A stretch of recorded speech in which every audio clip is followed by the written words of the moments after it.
Hi, everybody. It's Leslie, and I am so sorry that I am not able to be with you in person today. I'm actually on an airplane on my way to Nashville. I'm part of the team that's overseeing the kids ministry, so there's a site visit for Connection that's happening in May. So when we made these plans for this meeting, I thought I was okay landing at 5:30 and jumping on, not realizing that they are an hour behind us, and so it just didn't work out. So again, sorry I can't be there in person, but I'm hoping to connect as soon as I get off the plane. So I wanted to just jump on right away and just give some background for your meeting today. And first of all, I want to say thank you.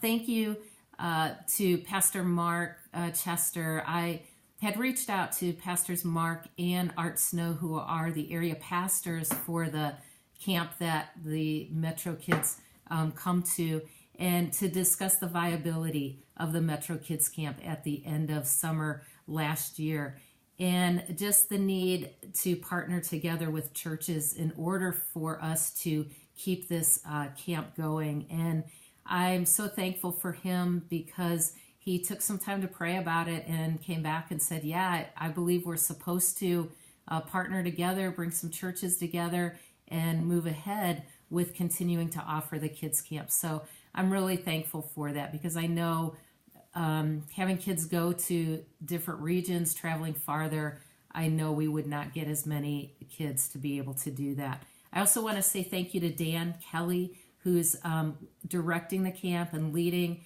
your team. I've had opportunity to spend some time with Dan in person, as well as through some directors meetings we had, and he's legit. Dan has a great heart for kids and camp, and I love the way he thinks and just the way he's going to lead. So thank you, Dan, for that. I just wanted to give a brief history about the Metro Kids Camp. So I came in 2009. And out of the group that's there, probably Kathy is the only one that was there with me at that first time that I started. And it was in Pengrove in Hanover.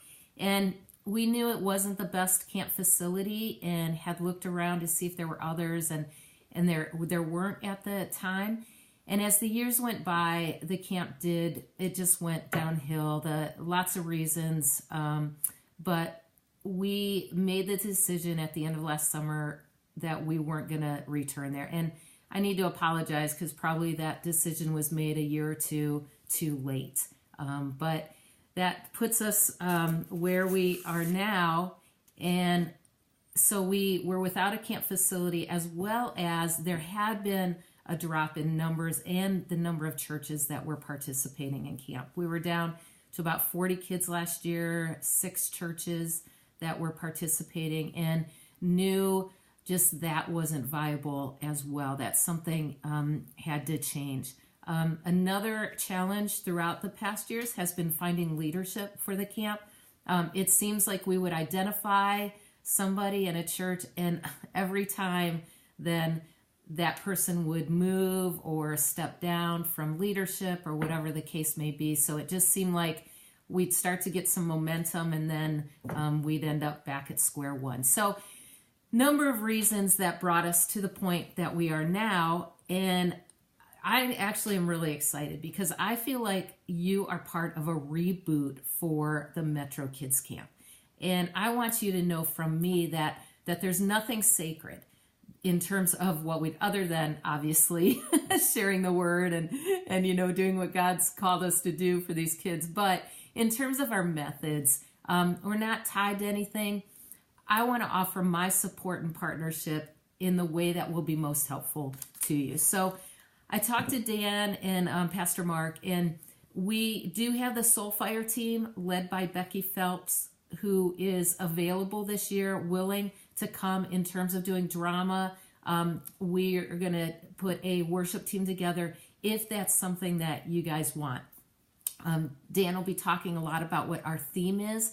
We're doing a not of this world, astronaut, kind of alien theme. So I think it's going to be really good. Again, he'll give you more details on that. So Becky's writing a drama that's going to be used at the other camps. So that is available. But again, I want you to know that, we're looking for new ideas, things that'll really connect with the kids there in your area. And so if you've been to other camps and bring some other experiences, this is really the time that we want to hear from you. And then the other thing that's new that you'll hear about is that we're actually sharing the week of camp. Kids camp and youth camp are going to be together the same week at the same facility at Potomac Park. Now, I've done this since I've started in Virginia, and they love it down there. And kind of the same setup here, that the camp facility allows for separate meeting spaces. The lodgings are separate. Kids and youth wouldn't be in the same area of lodging at all. And so what it is, it's essentially two separate programming going on, and we arrange the schedule that way, but we're at the same camp. So it's neat in the fact that our kids get to see the youth that are there. They connect and saying hi, and when they're passing each other in the dining hall, things like that. But again, it's separate programming. So my hope is to jump on the call, on the phone, to be with you when my plane lands to answer any questions. But Dan's going to go ahead and take it and just share with you where we're at. And I'm really looking forward. I'm going to be with you this summer there and serving in whatever way that would be beneficial. So I'll talk to you later and hopefully be able to see everyone in person at some point at a meeting. All right. Thanks again. Talk to you later.